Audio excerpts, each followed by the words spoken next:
Dele Pujima, Papa Adimai Muye, Kamapu, Dele Pujima, Papa Adimai Muye, Kamapu, Kawaitu, Kai, Bimbe, I believe in me, Kawaitu, Kai, Bimbe, I believe in me, Kawaitu, Kai, Bimbe. Just say your name for the... Good afternoon, Mr. I'm just doing something here, if I can. Oh, making an interview with Nurse. I wonder if you could say your name, Nurse, and what your position is here in the village. Okay. I'm Matilda Sago Williams. I'm the nurse midwife for Paramakatoi village. So you deal with all the people's illnesses, and you've had a lot of experience dealing with their various illnesses. Yes, I do. I deal with the whole village of Paramakatoi proper. Then I have Tusining, Taruka, Monkey Mountain, Kito, Krokobaru, Chinapau, Karasparo to supervise. Oh, plenty of walking, plenty of work. Plenty of walking, I do. And I bet you know a lot of Amerindian languages. Huh? Yes, I do. Well, I really learned the Amerindian dialects when I was teaching. I was transferred from one place to another. That is when I did not have any responsibility of a family. You know, I was from here to there and those other places. So that is how I got familiar with quite a few of the Amerindian dialects. You yourself, your father or mother was a Patamona? My mother Your mummy was Patamona. is. I beg your pardon, is. And you married a Makushi man, is that correct? Yes, that's right. Oh, so you're a proper Amerindian person. Yes, I am. Right through, right through. The reason I particularly wanted to talk to you, Nurse, is that when I first came to the village, you were one of the people who mentioned to me about Kanaima. And white folks have a lot of trouble with the idea of Kanaima. But you as a medical person have to deal with the victims of Kanaima. Perhaps you could just explain what the symptoms of Kanaima are when people come to you. What do you see and what tells you that it's Kanaima? Okay. They have a fever which may resemble signs and symptoms of malaria or whatever. But then they go down very fast. After there's 1 or 2 bouts of fever, they go down very fast. And they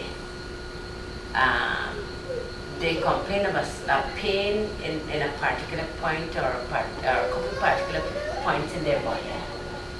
And that is it. And then after after 3 or 4 days, after the stepping of the whatever, their tongues become swollen and they're not able to speak to you anymore. The whole thing is swollen. Well, we say it is because they have used snake fangs that they have taken out they kill a snake and they take out the fangs, and it is still poisonous. Although they've taken it out of the body of the snake, it is still poisonous, and they prick the tongue of the victim with the fangs, and so, well, of course, a snake bite will swell up because of it. Because of the venom. And so that is how it is. Their tongues become swollen and they're not able to speak to you anymore. And then if you should ask them where is pain, all they do is point, and that's all. And then they don't really live very long. Within a period of 5 days to 7 days, they're gone. Now, some people have said they also do something nasty to the back passage. Yes, have you seen that? Yes, I've seen that. What does that look like? I can't remember what year it was, but there was a little boy who was brought in, a 4-year-old boy, who was brought in to me in his very first stage of illness too. And he was just passing liquid, blood-stained liquid. And when I checked why, the anus was just open. There was no stricture to the anus, it was just open.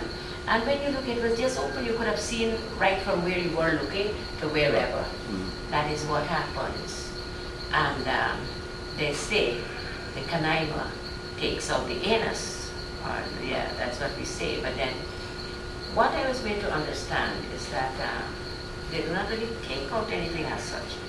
They take the tail of an iguana or an armadillo. It is slender to the very end, and they push it in from the small end and pull it out as rough as they can, and so they rip the strictures of the anus, and that is why it is like that. And so you have diarrhea, you can't control. They have constant diarrhea, just diarrhea and diarrhea and diarrhea. So their mouths, they cannot drink. No, they cannot drink. And they have constant diarrhea. They have constant diarrhea. And so when you have to write a report, what do you put as the cause of death? Okay, I have to go as close as possible to the medical diagnosis that I can make. You can't put Kanaima? No, they will never believe me. I cannot put killed by a Kanaima or attacked by a Kanaima.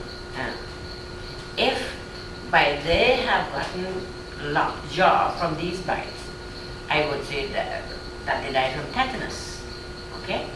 And if they've just had diarrhea and diarrhea and diarrhea, I would say complications of diarrhea, severe diarrhea. That is how I would have to put it. Sometimes people say too, where people have been grabbed or maybe some bones have been broken. Have you seen cases like that too? I have seen cases like that. I had a nephew who died on the 14th of September last year, right, in my mother's house. He took in sick. Let's say Friday morning about 3 o'clock, he had started having a fever. Friday, and then Saturday, he was ill all through the day, fever on and off. And then Saturday evening, he died. And then when we examined the body, there was another nurse together with me. When we examined the body, there were marks on the fingers like this, right? Apparently, they had held him from the back because these fingers were to the front on the forearm, and there were pricks on his back, and these pricks were oozing. Okay. And then he had been complaining of a terrible pain to the back, just opposite his lungs, one side. It was to the left side. No, it was the right side. So I said, well, I was trying to treat him for whatever it could have been. I treated him for pain and fever and whatever. But then I did not know that he had been attacked. Okay, well, after he had died, we saw these marks. And then these prick marks on his back.